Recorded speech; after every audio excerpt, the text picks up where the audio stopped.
কিশোরগঞ্জ জেলার ভৈরব উপজেলার ভৈরবের প্রাণকেন্দ্র ভৈরবের স্বর্গমাতা দিয়ে রেল স্টেশন যাওয়ার যে প্রধান রাস্তাটি রয়েছে সেটি বর্তমানে ময়লা আবর্জনার কারণে চরম ভোগান্তির কারণ হয়ে দাঁড়িয়েছে। প্রতিদিন নিয়মিতভাবে ভৈরব পৌরসভার ময়লা আবর্জনা ফেলা হচ্ছে এই রাস্তার পাশে। প্রতিদিন বাসাবাড়ি, হোটেল, রেস্তোরাঁ ও বাজারের বজ্র এই রাস্তার পাশে স্তূপাকারে ফেলা হচ্ছে। এইসব ময়লা আবর্জনা থেকে বের হওয়া পচা দুর্গন্ধের কারণে সাধারণ পথচারীদের চলাচলে কার্যত অসম্ভব হয়ে পড়ে। বৃষ্টি হলে ময়লা আবর্জনা পানির সাথে মিশে ছড়িয়ে পড়ে রাস্তায়, ফলে পরিবেশ আরো ভয়াবহ আকার ধারণ করছে।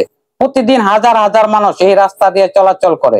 কেউ যাচ্ছে রেল স্টেশনে, কেউ যাচ্ছে কর্মস্থলে, কেউ যাচ্ছে স্কুল কলেজে, আবার কেউ যাচ্ছে বাজারে। অথচ দুঃখজনক হলো সত্যি এই গুরুত্বপূর্ণ সড়কটি বর্তমানে এক ভয়াবহ পরিবেশ দূষণের শিকার। দুর্গন্ধ, মশামাছি, জীবাণু ও স্বাস্থ্য ঝুঁকি এসব যেন এক নিত্যদিনের সঙ্গী।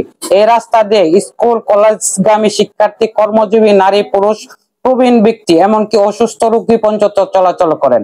তাদের জন্য এটি শুধুমাত্র এক প্রকার ভোগান্তি নয়, বরং এটি মানবাধিকার লঙ্ঘনও বটে।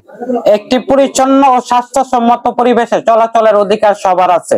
ভৈরবকে সুন্দর ও বাসযোগ্য রাখতে আমাদের সবাই সচেতন এবং কর্তৃপক্ষের কার্যকর পদক্ষেপ প্রয়োজন।